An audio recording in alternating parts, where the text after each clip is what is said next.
Good evening. A trafficking gang's been found guilty of running pop-up brothels around Nottingham and Derby.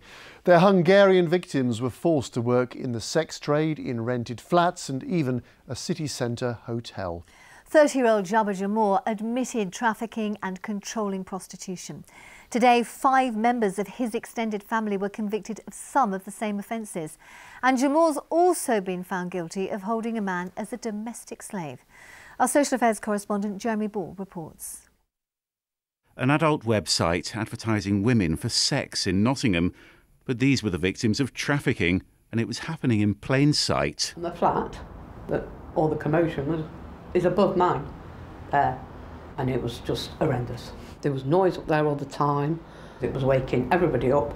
Beryl had 3 sleepless months as men turned up round the clock at her quiet block of flats in Chilwell. What she didn't know was that the women upstairs were there against their will. There was one little girl, she was really upset this one night, and I heard somebody sobbing on the stairs. She was like halfway up the stairs here, sobbing. So that's when I went out to her and said, do you want to come into my flat for protection? And, I'll try and help her. But she wouldn't come, she just kept going, no, no, no. One of those women managed to send a desperate text to her mother in Hungary. It said she was being held as a prisoner and beaten, and a man was threatening to kill her. Detectives here were alerted by the Hungarian authorities. She was very frightened. She came to the UK believing that she was coming to work in a cleaning enterprise, and then it turns out that she's not. She's then forced into the sex trade. So extremely traumatic for her, extremely worrying. And it was happening here too, in a central Nottingham hotel that caters for tourists and business people. This is one of several locations around Nottingham and Derby where the women were forced to work as prostitutes. They were moved around so the police wouldn't find out. Here at the Britannia Hotel, rooms were booked for several days at a time for what's known as pop-up brothels. It was being organised by Jabba Jamor. Here he's meeting another victim outside a rented flat in Osmaston. He described the women he controlled as horses.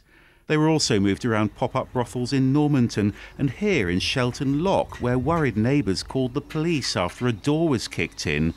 And in Netherfield they were sent to a rented suburban flat above this shopping parade. It took me by surprise, yeah, because you don't think it happens in your neighbourhood, do you?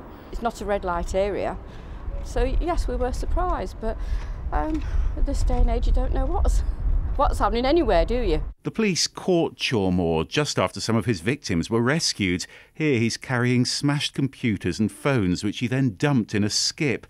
But detectives still retrieved vital evidence of what went on for 4 years.